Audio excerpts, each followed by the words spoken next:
ìpínlẹ̀ Ọ̀yọ́ Secretariat Agodi nílùú Ìbàdàn. Ìròyìn àgbáyé ni a mú wá sí etígbọ̀ yín. Orúkọ mi ni Adémọ́lá Ọlátúnjí. Ṣáájú ẹ gbọ́ kókó tó wà nínú ìròyìn ọ̀hún.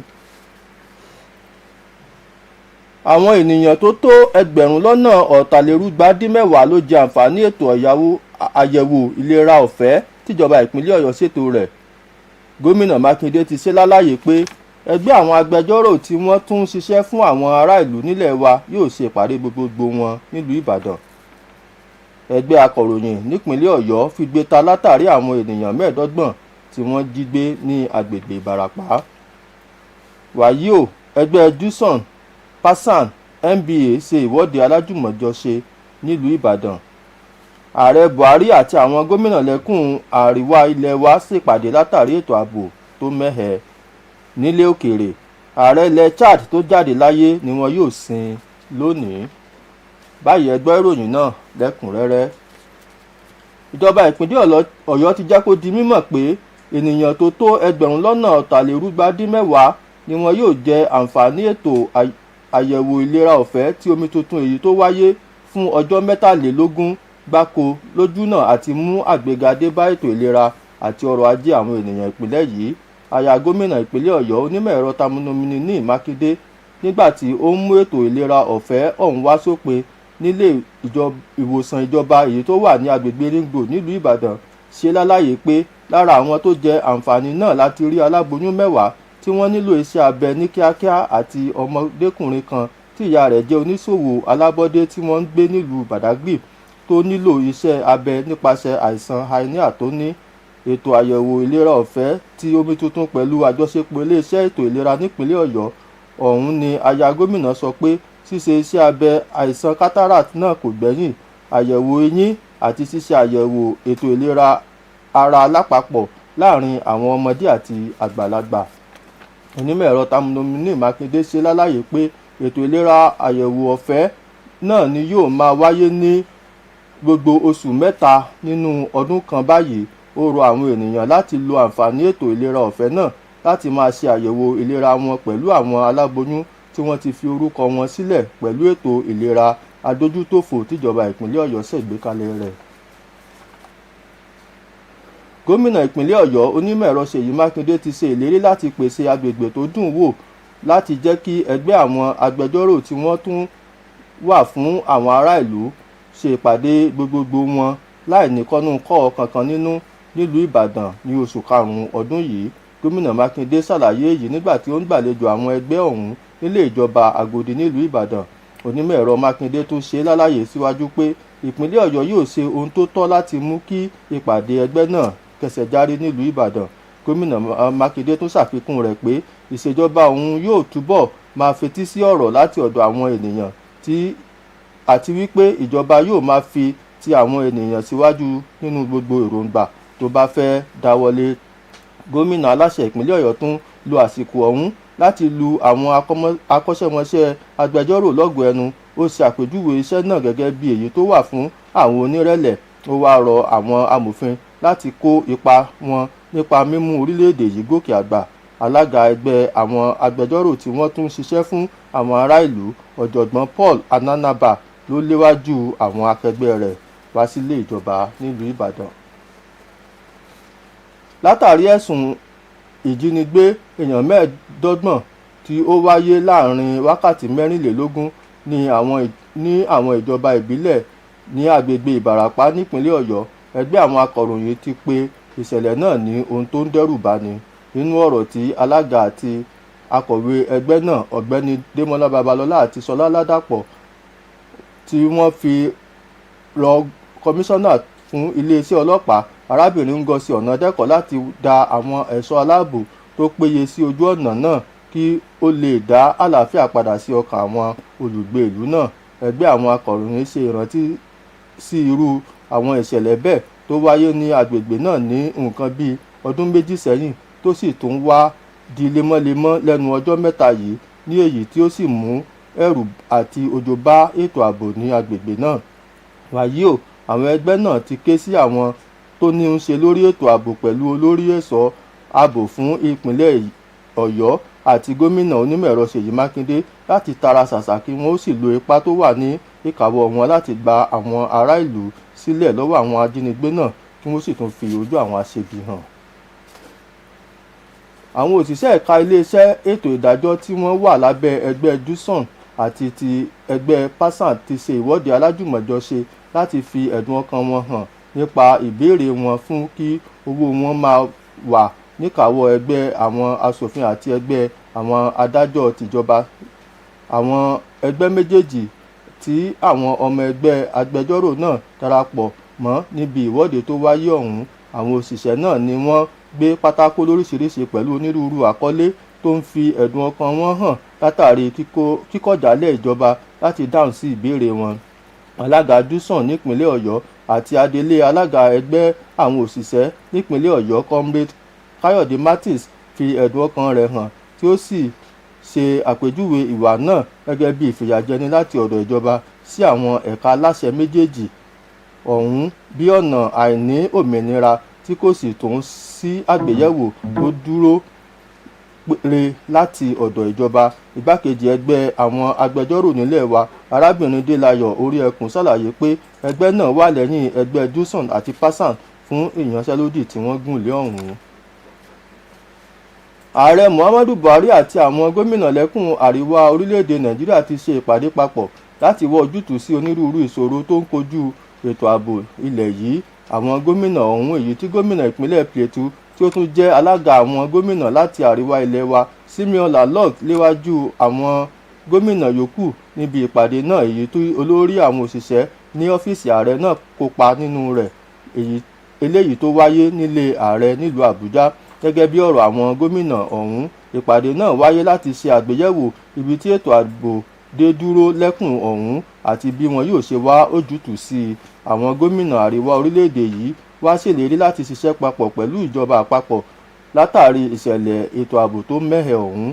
Lára àwọn gómìnà tó wà níbi ìpàdé pẹ̀lú ààrẹ Buhari láti rí gómìnà ìpínlẹ̀ Kebbi Atiku Bagudu, gómìnà ìpínlẹ̀ Kaduna Nasir El-Rufai, gómìnà ìpínlẹ̀ Yobe Mahi Mala Buni àti gómìnà ìpínlẹ̀ Nasarawa Abdullahi Sule. Nílẹ̀ òkèèrè, orílẹ̀-èdè Chad ní ìrètí wà pé wọn yóò sin ààrẹ Idris Deby lónìí ọjọ́ Ẹtì látàrí ìjà tó bẹ́ sílẹ̀ láàrin ikọ̀ jihad àti àwọn ọmọ ogun ilẹ̀ náà, èyí tí ààrẹ tẹ́lẹ̀ rí ọ̀hún kópa nínú rẹ̀ tí ó sì gbẹ̀mí rẹ̀ nípasẹ̀ ìjà tó wáyé ọ̀hún. Ààrẹ Emmanuel Macron tilẹ̀ Faransé ní ìrètí wà pé yóò wà níbi ayẹyẹ ìsìnkú ààrẹ ilẹ̀ Chad tẹ́lẹ̀ náà pẹ̀lú àwọn ààrẹ tó tó 12 níye àti àwọn ọmọ àjọ ìṣọ̀kan ilẹ̀ Europe. Ìsìnkú ọ̀hún ni yóò kẹsẹ̀ járí nígbà tí àwọn ológun ilẹ̀ Chad yóò ti kọ́kọ́ bu ọlá fún ààrẹ tẹ́lẹ̀ rí náà lówùúrọ̀ òní. Ayẹyẹ ìsìnkú ọ̀hún ni àdúrà ṣíṣe yóò wáyé ní inú mọ́ṣáláṣí ńlá ìlú ọ̀hún tí wọn yóò sì fi ara ààrẹ Idris Deby tó jáde láyé fún erùpẹ̀ lẹ́gbẹ̀ẹ́ ibojì bàbá rẹ̀ ní abúlé tí wọ́n ti bí i. Báyìí ni a mú ìròyìn àgbáyé ọ̀sán òní wá sí òpin, ìgbọ́n kí n tó máa lọ ẹ jẹ́ ká gbọ́ kókó tó wà nínú rẹ̀ lẹ́ẹ̀kan sí i. Àwọn ènìyàn tó tó 1,450 ló jẹ àǹfààní ètò àyẹ̀wò ìlera ọ̀fẹ́ tíjọba ìpínlẹ̀ Ọ̀yọ́ ṣètò rẹ̀. Gómìnà Mákindé ti ṣe lálàyé pé ẹgbẹ́ àwọn agbẹjọ́rò tí wọ́n tún ń ṣiṣẹ́ fún àwọn ará ìlú nílẹ̀ wa yóò ṣe ìpàdé gbogbogbò wọn nílùú Ìbàdàn. Ẹgbẹ́ akọ̀ròyìn nípínlẹ̀ Ọ̀yọ́ figbé ta látàrí àwọn ènìyàn 25 tí wọ́n jí gbé ní agbègbè Ìbàràpá. Wàyí o, ẹgbẹ́ JUSUN PASAN NBA ṣe ìwọ́de alájùmọ̀ṣe nílùú Ìbàdàn. Àtúnmú fún wọn wá fún yín pé ààrẹ Buhari àti àwọn gómìnà lẹ́kùn àríwá ilẹ̀ wa ṣèpàdé látàrí ètò ààbò tó mẹ́hẹ. Nílẹ̀ òkèèrè, ààrẹ ilẹ̀ Chad tó jáde láyé ni wọn yóò sin lónìí. Ẹ pàdé wa fún ọ̀kọ̀jọ̀kan àwọn ìròyìn wa tó bá di ní ọjọ́ Ajé lágbára Ọlọ́run. Ẹ ṣeun tẹ́ ń tẹ́tí gbọ́ wa, ẹ kú ìkàlẹ̀. Rédíò Aloore tiwantiwa nìbàdàn ìpínlẹ̀ Ọ̀yọ́. Iṣẹ́ Olúwa kò sẹ́ni tó yẹ, iṣẹ́ Olúwa jù tàbá lọ. Lọ́lọ́run ọba fi gbé àga, lọ́lọ́run ọba fi gbé àga ò lẹ́bí ń bínú. tẹ̀bí pẹ̀gàn o. Ọlọ́run jẹ̀dá lọ. tá a bá rẹ̀ ní tá a kórìíra. tá a wá fẹjú ẹ̀sùn Ọlọ́run wípé kó má dépò. tọ́lọ́run wá gbéwò ẹni bẹ́ẹ̀ dépò tán. èèyàn gbà fọlọ́ ni o. kí ló dé ẹni tó ń ṣiṣẹ́ ọ̀tá ọ̀lẹ abiyamọ ọ̀tá àgàn. ó ní pàkúté ọ̀tá ẹni ègbódò ọ̀yà. ká mẹ́yìn lọ́wọ́lọ́wọ́ ọ̀tún mẹ́yìn lọ́wọ́lọ́wọ́ òsì. ká fẹ́yìn ní dẹ́lu sẹ́yìn ẹni tí ò ní yin ni ò ní yin ni. ẹ pé gómìnà Ṣèyí Mákindé ò ṣe nǹkan kan kò ṣe nǹkan kan. pẹ̀lú àfojúsùn òpó mẹ́rẹ̀ ẹni tó gbé lọ́wọ́ tọ́lọ́ sì fún un ṣe lọ. akitiyan Ṣèyí Mákindé lójú ọ̀nà ètò ẹ̀kọ́. ó ṣe káńsù ẹgbẹ̀rún mẹ́ta tó bí ń san lórí ọmọ kọ̀ọ̀kan. ó ṣe ẹ̀kọ́ dọ̀fẹ́. ó pínwé ó tún yàrá ìkàwé ṣe. bẹ́ẹ̀ ló falẹ̀ ẹ̀kọ́ gíga LAUTECH padà di tìpínlẹ̀ Ọ̀yọ́. ètò ìlera ńkọ́. àtúnṣe pẹ̀lú pípèsè ohun èlò fúnlé ìwòsàn alábọ́dé. ẹ wo laboratory tó wà nílé ìwòsàn ní Ọ̀yọ́. àwọn ọkọ̀ ambulance gbogbo wọ̀nyí ńkọ́. ìgbìyànjú Ṣèyí Mákindé lórí ìkétò ààbò lè mú dán nípínlẹ̀ Ọ̀yọ́ ńkọ́. ó pèsè ọkọ̀ fáwọn agbófinró kí wọ́n máa fi yíde patrol ní tìbútòrò ìpínlẹ̀ Ọ̀yọ́. operation boss tó kó fún wọn láyé tẹ̀ ìwéré ilé àtàgọ́ rẹ̀. CCTV camera lójú pópó l'Íbàdàn. commissioning of mobile squadron unit lágọ́ rẹ̀. tí wọ́n dà bẹ́ẹ̀ kẹ́ ẹ máa gbèsè yìí ò ṣe nǹkan kan. nípínlẹ̀ Ọ̀yọ́ wa ìtẹ́tọ̀ ọ̀gbìn ìrànwọ́ ìjọba gbà. ó ṣàgbékalẹ̀ farm estate lákòfò. èrú àti awẹ́ lábẹ́ òsádà. ó tún fẹ́ gbẹ̀rún lọ́nà ogún àgbẹ̀ léso kí wọ́n gbìn lóko wọn. ó mójútó ìdókòwò tó lè máa pawó wọlé fún wa nípínlẹ̀ Ọ̀yọ́. asphalt àti quarry plant níjàyè. gbogbo ẹni tó ń ṣe sí ọ̀fọ̀ ilẹ̀ rẹ̀ báyìí nípínlẹ̀ Ọ̀yọ́ ní kíákíá ìrọ̀rùn ló ń bá dé o. ẹgbẹ̀gbẹ̀lẹ́gbẹ̀ owó tó gbé kalẹ̀ fún dènà COVID-19 nípínlẹ̀ Ọ̀yọ́. bó ṣe ń faná ló ń ṣọ̀nà ló ń ṣomi. owó oṣù ọjà àwọn òṣìṣẹ́ yàmọ́. bẹ́ẹ̀ làwọn òṣìṣẹ́ fẹ̀yìntì ń gbẹ̀tọ̀ wọn déédéé. a ní ẹ̀rìn gbòòrò wò kẹ́rì iṣẹ́ tí Ṣèyí Mákindé ń ṣe ẹlẹ́ẹ̀ráyè. ẹ̀yin èèyàn wa nípínlẹ̀ Ọ̀yọ́. ṣé wàá rí báyìí pọ́lọ́wọ́ kan tẹ̀nu. ẹ kí sáwọn tẹ̀m̀bẹ̀lẹ̀kọ ẹ̀dá tí wọn kì í ráṣẹ yọrí ẹlòmíì. ẹ jẹ́ gbárùkù tí ẹnjìnìà Ṣèyí Mákindé kó kẹsẹ̀ járí. lójú pọ̀nà àfojúsùn òkú mẹ́rẹ̀ẹ̀rin tó gbé lọ́wọ́ yìí. ẹ̀yin ará bí ẹ fọ̀ tẹ́lẹ̀. ẹ ò gbọ́dọ̀ o fàjà mi àgbẹ̀ máa dùn. Aloore Radio from Ibadan to the world.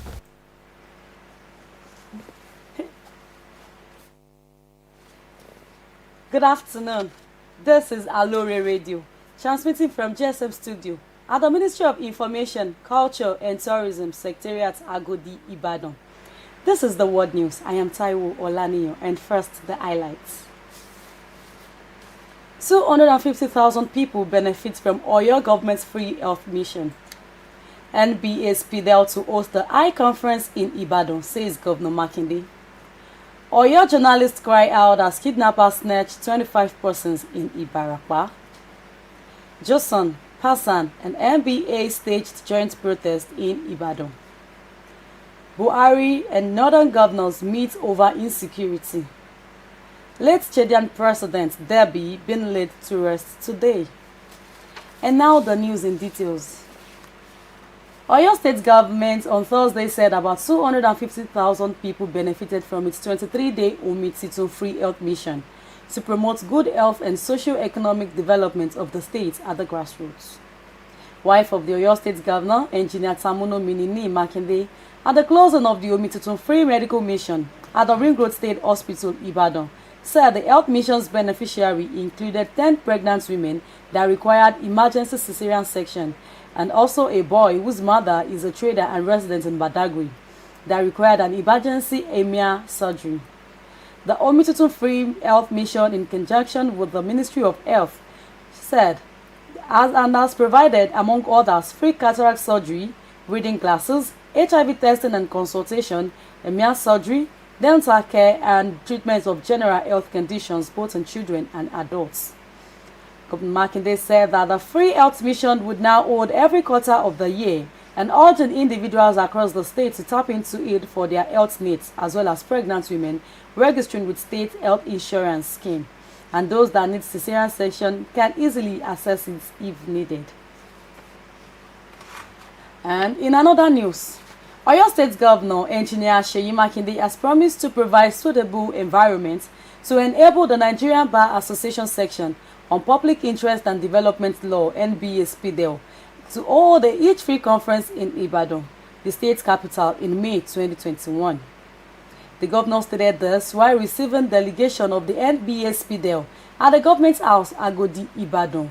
He said that the state will do what is necessary to support the staging of the NBA Spidel conference in Ibadan.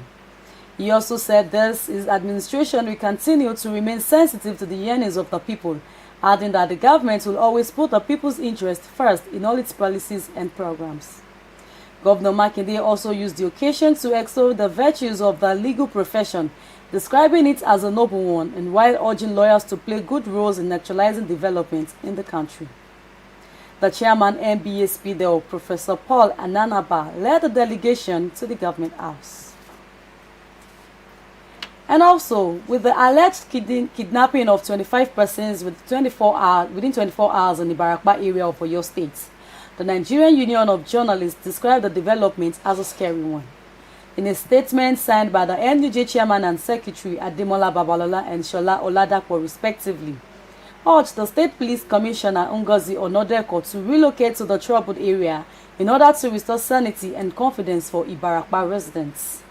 The NUJ recalled that similar developments were witnessed in the area for better parts of the 2019 and 2020 and heightened recently a development that had aggravated tense security situation in that area.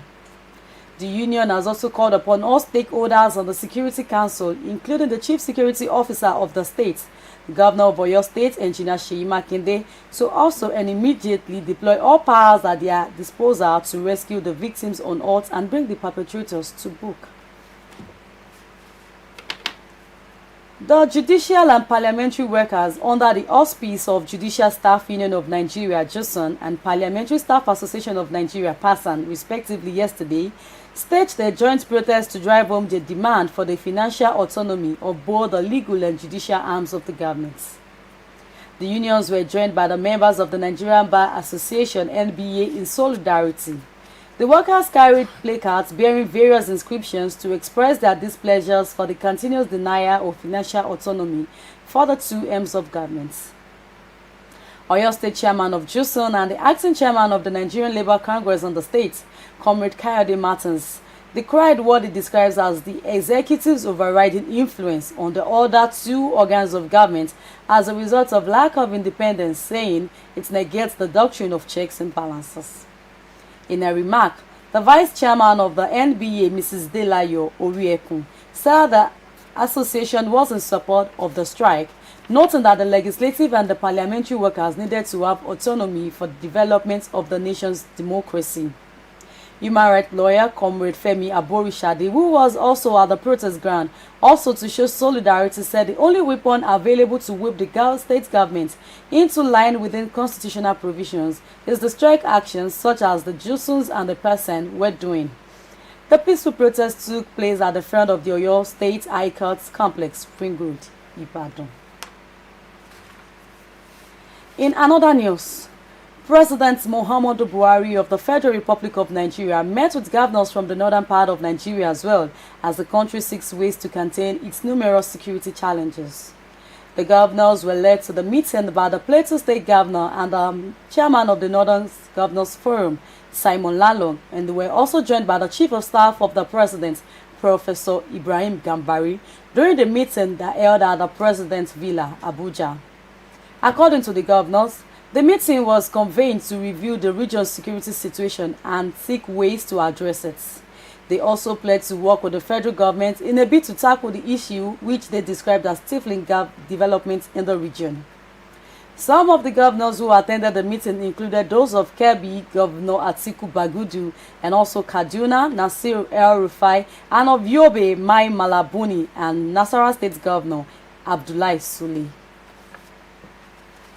And from the foreign scene, Chad will bury veteran ruler Idris Deby Itno on Friday as it concerns and mourn over the loss of a linchpin in the fight against jihadism in the Sahel and uncertainty over the country's democratic future.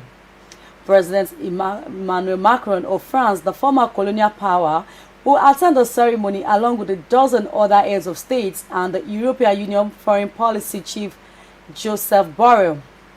The funeral, complete with military honor, is scheduled to take place in the morning in N'Djamena Main Square, La Place de la Nation.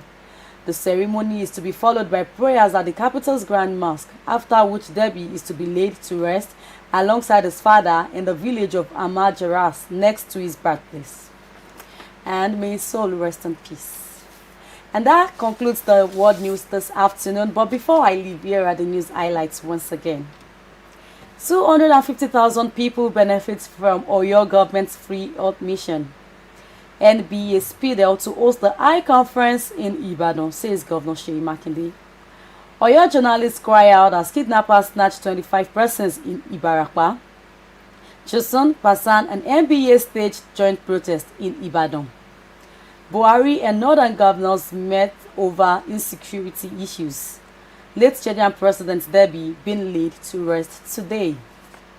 To watch our program live on Facebook, visit us at www.facebook.com/Aloore Radio. You can also download our mobile application available on Google Play Store at Aloore Radio app.